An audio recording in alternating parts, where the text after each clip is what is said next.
Well, extraordinary week this week in the Middle East. Joining us now to discuss that escalating conflict and the extraordinary pages, blowing up phones, etc. Attacks against Hezbollah. Former British commander, great friend of the show, Richard Kemp, Colonel Richard Kemp. Richard, great to see you. You're in Washington, I gather. Just tell us, really fascinated by the military side, the complexity of the pager attack. So these pages blew up with Hezbollah. There were pages that only went to Hezbollah operatives. They blew up, killed several, injured many more. Tell us about the military side of this attack from your point of view, Richard. Yeah, good to be with you. This is a very devastating attack against Hezbollah, and it's probably about the most carefully focused attack you could ever launch against a terrorist organization, because it's targeted on individuals who are members of the Hezbollah terrorist organization. It's incredibly sophisticated work presumably by Israeli intelligence, although they haven't acknowledged that it was them that did it. I think most people assume that it was. And it's not only does it do real damage to Hezbollah, and I'm talking about destroying their communication system to all intents and purposes with both pagers and also walkie-talkies, but also killing probably quite a large number of Hamas operatives, including senior ones, and severely wounding many, many others.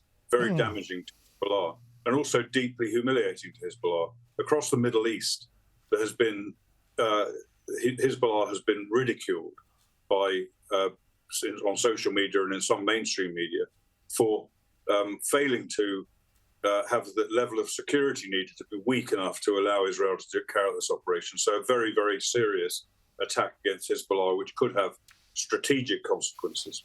James. Well, along with that, we've now seen the walkie-talkies exploded, and now they've hit Hamas operatives meeting to talk about what to do.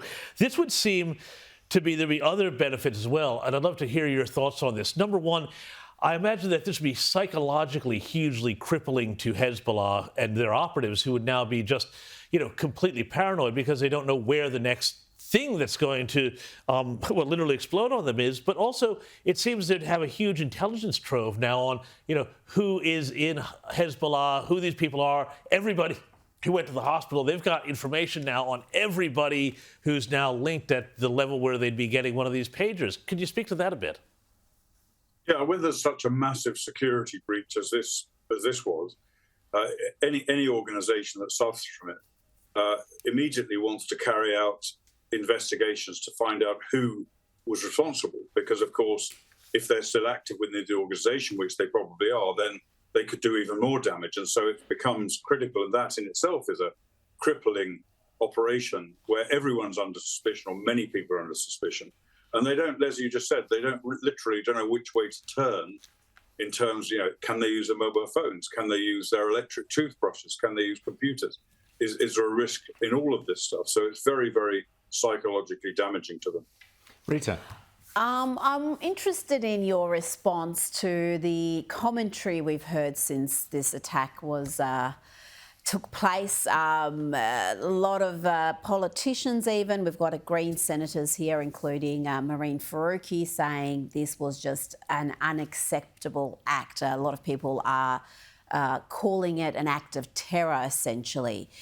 Is that how you see it? I would have thought targeting Hezbollah operatives was as far away from terrorism as you could possibly get. They weren't targeting just regular folk, but there is a lot of commentary that this was an indiscriminate attack and innocent people were caught up in it. Yeah, because everything Israel does is wrong.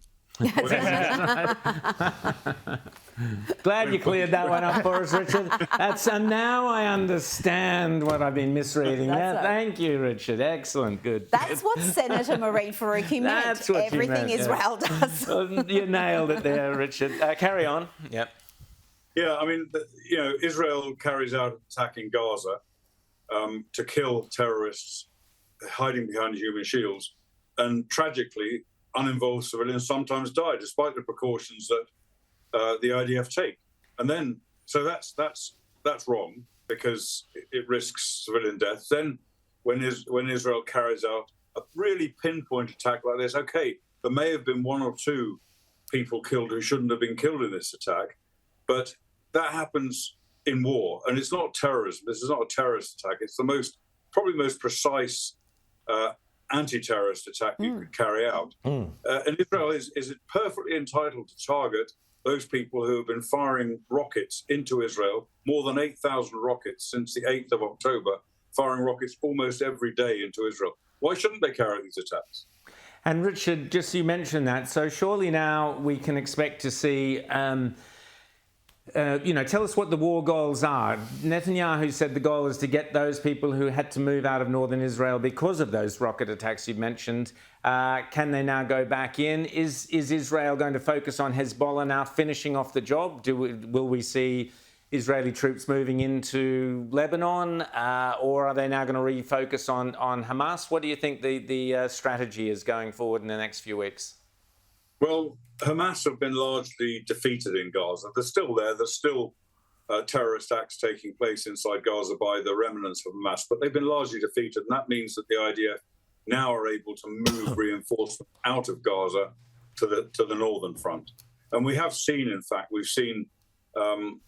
today, only today, we've seen devastating attacks by Israel against Hezbollah in Beirut and elsewhere, killing large numbers of terrorists, destroying rocket launchers, preempting what the IDF believed was a major planned attack against Israel. So they preempted that. But we have seen this evening, I'm not sure how that relates to the time zone that you're in or I'm in and the time zone in Israel, but today, shall we say, today or yesterday, we've seen a very, very significant barrage of rockets fired out of Lebanon, about 120 rockets reportedly, going deep into Israel. Some of them not actually hitting Haifa, which is further south than Hezbollah's been seriously attacking recently. Not actually hitting Haifa, but hitting a lot of places nearby Haifa. So it's a real move. It's a real change, I think, in Hezbollah's actions. It shows that they are, they're really reeling from what's happened. I'm sure of those 120, most of them will have been intercepted by Iron Dome and other air defense systems, but there may well have been, and literally the reports are coming in now about this, there may well have been a number of Israeli casualties. There's been quite widespread fires caused in northern Israel by some of these rockets that have landed, in probably mainly in open or forested areas.